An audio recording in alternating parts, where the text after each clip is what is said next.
2025年全球空氣質量排名組織 AQAir 發布了全球空氣污染最嚴重城市100強名單，而這份名單的神奇之處在於，全球空氣質量最差的100個城市中，印度一家就占了94個，榜首更是被德里穩穩拿下，堪稱污染界天花板，別人想追都追不上。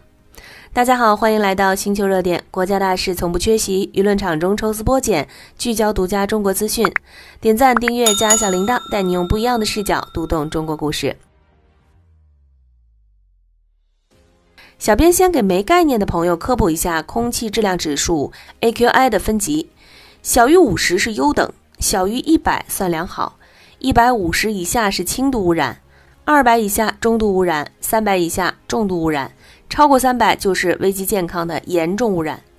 咱們總被外國媒体揪着說空氣質量的北京，2025年11月22日的平均 AQI 才54，妥妥的優良水平，出門不用戴口罩都心裡踏實。再看德里，直接把嚴重污染的標準按在地上摩擦， AQI 高達465，穩居世界第一。但對印度來說，沒有最糟，只有更糟。人類定下的污染上限，在他們這兒仿佛就是用來打破的。2021到2024年間，德里空氣污染最凶的時候 ，AQI 曾飆到795，部分區域甚至衝到1700以上。這污染濃度都快趕上一戰時期交戰雙方釋放的毒氣了，想想都讓人窒息。數據不會說謊，污染帶來的傷害遠比我們想象的更殘酷。德里約15%的死亡人口都和空氣污染相關，很多幾歲的小朋友肺部狀況居然和吸煙幾十年的老煙民沒差別。根據印度醫療系統估算，空氣污染直接讓不少印度人的壽命縮短了10歲左右，相當於憑空少了10年的人生。作為一直喊着要做有声有色有味新型大國的印度，到底交出了多少觸目驚心的污染數據？柳葉刀全球健康研究顯示，2009到2019這10年間，印度有380萬死亡病例和空气污染脫不了干係。德里衛生局2025年前3季度的數據更嚇人，因空氣污染入院的病例就有42萬例，比去年同期暴漲37%。呼吸科醫生帕特爾直言，現在每天要接診80多個肺病患者，其中1/3是兒童。更可怕的是，這種污染造成的慢性傷害可能會伴隨孩子一輩子。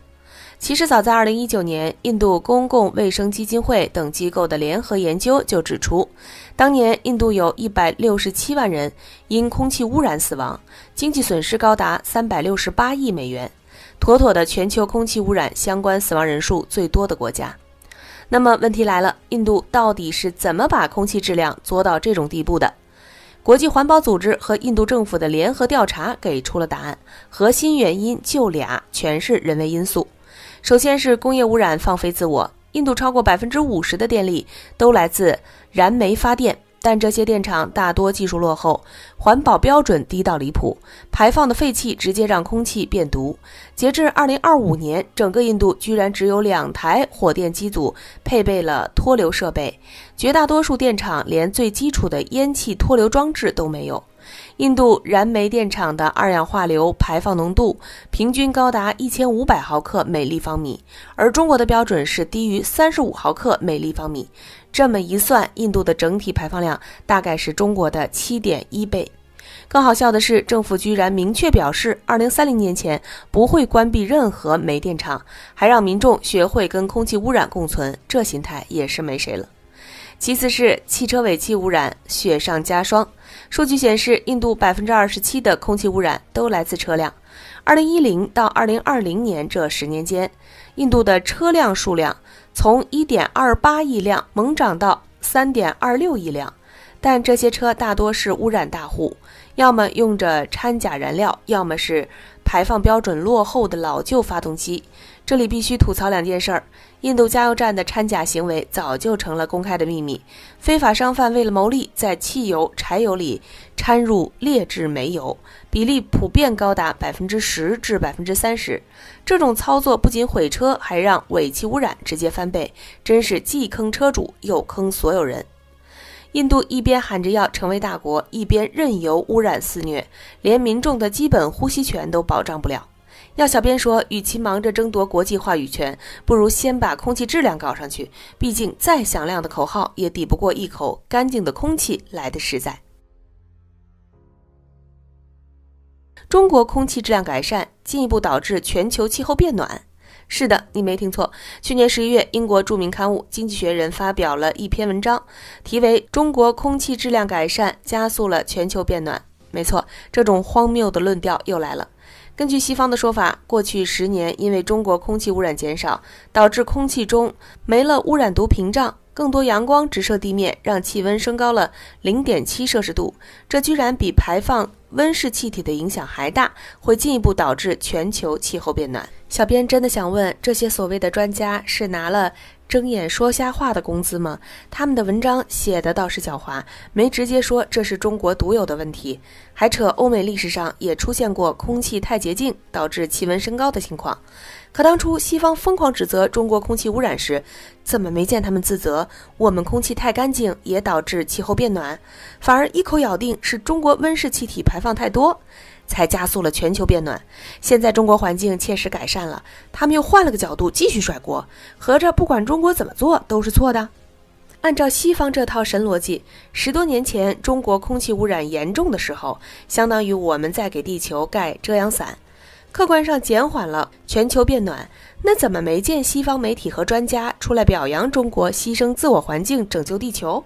說白了，在西方的輿論霸權和所謂科學論證面前，中國永遠是被告，這才是他們無國界科學研究的真實目的。不是為了保護環境，而是為了找借口打壓中國。更雙標的是，西方居然能同時批判中國空氣乾淨和印度空氣污染，還說兩者都是全球变暖的主要原因。他們警告印度等發展中国家，空氣污染嚴重不對，但又說像中國那樣治好污染，導致全球变暖躍升更不對。合着已經完成工業化的西方發達國家，不管過去還是現在，都跟氣候變暖沒關係唄。所有問題都在發展中國家身上，要麼是空氣太髒，要麼是太乾淨。這強盜邏輯真是刷新了小編的認知。西方之所以這麼肆無忌憚的雙標，本質上就是因為他們掌握了輿論話語權，還把環保議題變成了遏制發展中國家的工具。可他們忘了，事實不會說謊。中國這些年在環境改善上的努力和成就，是全世界有目共睹的。比如治沙，曾經中國部分地區荒漠化嚴重，被西方指責無序發展、破壞環境。可現在呢，中國治沙成效全球領先，貢獻了全球近1半的新增森林面積。毛烏素沙漠從沙盡人退變成綠盡沙退，庫布齊沙漠成為全球沙漠治理的典範。這些實打實的綠化成果，不僅改善了國內生態，還為全球固碳減排做出了巨大貢獻。這難道不是對地球的貢獻？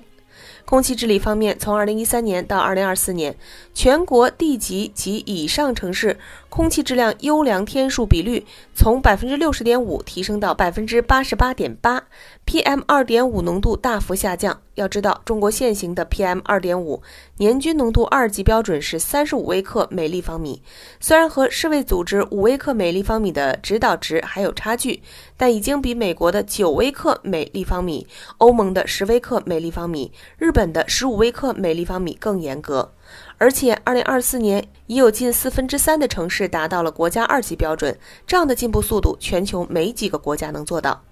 減碳方面就更不用說了，新能源汽車保有量突破1億輛，佔全球總量的1半以上。光伏、風電裝機容量連續多年穩居世界第一。中國已經用實際行動證明，發展經濟和保護環境完全可以並行，而不是像西方那樣，要麼犧牲環境換發展，要麼用環境當借口打壓別人。反觀西方各國呢，曾經喊着碳中和口號最響亮的歐洲，現在早就把環保拋到九霄雲外了。德國宣布取消2035年實現碳中和的目標，丹麥也放棄了2025年碳中和的承諾。歐洲各國紛紛重開煤炭開採和火電廠，一門心思搞能源自给。再也不提保護地球的漂亮話。更諷刺的是，他們一邊自己瘋狂排放，一邊還炮製空氣太乾淨導致氣候變暖的論調，給本國重開污染行業鋪路。這操作真是把虛偽二字刻進了骨子裡。西方報刊還拿出所謂的研究数據，說人類經歷的變暖過程中，50%的原因是空氣太乾淨，剩下的50%不言而喻。小編真想問問，按照這個理論，西方工業革命之前沒有大規模污染，地球是不是早就熱得沒法住人了？這種違背常識的謊言，也只有他們能說得出口。好了，今天的內容到這裡就結束了。如果你喜歡小編的影片，還請大家多多點讚轉發，讓更多的人一起見證中國進步。關注我的頻道，這樣既能回顧往期視頻，又不會錯過之後的精彩內容。那我們下期節目不見不散。